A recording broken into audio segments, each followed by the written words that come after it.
Later, as a young man in Johannesburg, I yearned for the basic and honorable freedoms of achieving my potential, of earning my keep, of marrying and having a family, the freedom not to be obstructed in a lawful life. Obstructed মানে প্ৰতিৰোধ কৰা।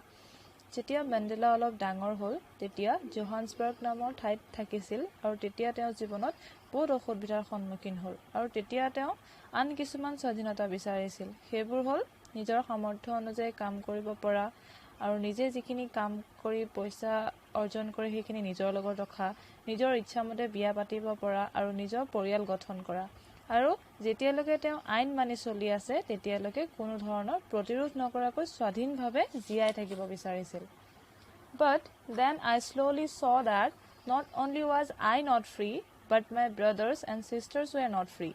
I saw that it was not just my freedom that was curtailed, but the freedom of everyone who looked like I did. Curtailed মানে কম কৰা।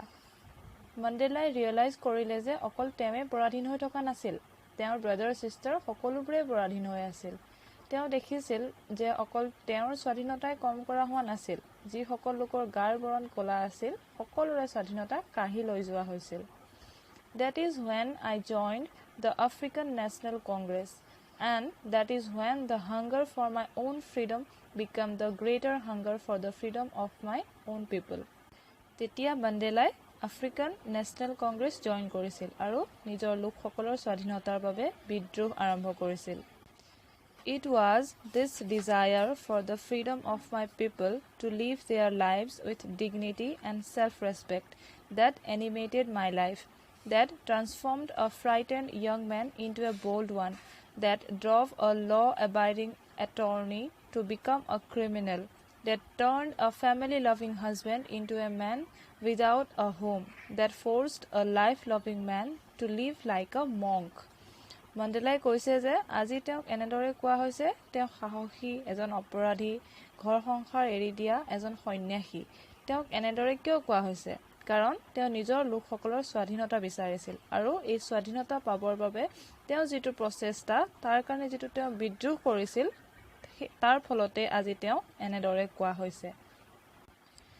I am no more virtuous or self-sacrificing than the next man, but I found that I could not even enjoy the poor and limited freedoms I was allowed when I knew my people were not free. Nelson মেণ্ডেলাই কয় যে তেওঁৰ এনে কোনো বেছি ভাল গুণ নাই যে তেওঁ নিজকে আনতকৈ বেছি ত্যাগী বুলি ক'ব, কিন্তু যেতিয়া তেওঁ অনুভৱ কৰিলে যে তেওঁৰ লোক সকলো স্বাধীন নহয়, তেওঁ নিজৰ মানে কলা বৰণৰ লোকসকলো স্বাধীন নহয়, তেতিয়া তেওঁ নিজৰ যিকণ সীমিত স্বাধীনতা আছিল সেইকণো উপভোগ কৰিব নোৱাৰা হৈছিল।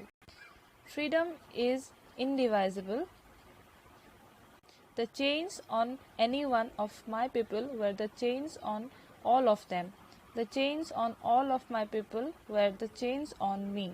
নেলছন মেণ্ডেলাই কয় যে তেওঁ এইটো অনুভৱ কৰিছে যেতিয়ালৈকে তেওঁৰ কমিউনিটিৰ এজন লোকো স্বাধীন নহয় তেতিয়ালৈকে তেওঁ স্বাধীন নহয়।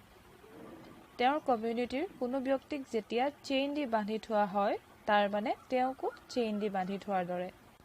I knew that the oppressor must be liberated just as surely as the oppressed. ইয়াত মণ্ডেলাই দুটা শব্দ কৈছে, অপ্ৰেছৰ আৰু অপ্ৰেছড। অপ্ৰেছৰ সেইসকল যোনে স্বাধীনতা কাঢ়ি লৈছিল অৰ্থাৎ বগা লোকসকল, আৰু অপ্ৰেছড হৈছে সেইসকল যাৰ স্বাধীনতা কাঢ়ি লোৱা হৈছিল অৰ্থাৎ ক'লা লোকসকল। মণ্ডেলাই কৈছে যে অপ্ৰেছৰ আৰু অপ্ৰেছড এই দুই ধৰণৰ লোককেই স্বাধীন কৰিব লাগে। অপ্ৰেছড মানে ক'লা লোকসকল, তেওঁলোক অলৰেডি পৰাধীনে হৈ আছে, কিন্তু বগা লোকসকলো কিছুমান নিয়মত বান্ধ খাই আছে, গতিকে তেওঁলোককো লিবাৰেট অৰ্থাৎ স্বাধীন কৰিব লাগে। A man who takes away another man's freedom is a prisoner of hatred. He is locked behind the bars of prejudice and narrow-mindedness. Prejudice মানে হ'ল একো প্ৰপাৰ কাৰণ নোহোৱাকৈ কাৰোবাক বেয়া পোৱা। মণ্ডেলাই কৈছে যে যেতিয়া কোনো লোকে আন কোনোবা লোকৰ স্বাধীনতা কাঢ়ি নিয়ে তেতিয়া তেওঁ নিজে হেইট্ৰেড মানে ঘৃণাৰ জেইৰত বন্দী হৈ থাকে, আৰু তেনে ব্যক্তিসকলে একো কাৰণ নোহোৱাকৈ আন লোকক ঘৃণা কৰে আৰু তেওঁলোকৰ চিন্তাধাৰা অতি ঠেক ধৰণৰ। I am not truly free if I am taking away someone else's freedom. just as surely as I am not free when my freedom is taken from me. The oppressed and the oppressor alike are robbed of their humanity. যি ব্যক্তিয়ে আন ব্যক্তিৰ স্বাধীনতা কাঢ়ি লয় আসলতে তেওঁ সম্পূৰ্ণ স্বাধীন নহয় আৰু যাৰ স্বাধীনতা কাঢ়ে তেওঁটো স্বাধীন নহয় গতিকে দুয়োজন ব্যক্তিয়ে পৰাধীন গতিকে মণ্ডেলাই কৈছে যে এই দুই ধৰণৰ ব্যক্তিয়ে নিজৰ মানৱীয়তা হেৰুৱাইছে অৰ্থাৎ তেওঁৰ মতে বগা আৰু কলা সকলো লোকেই স্বাধীন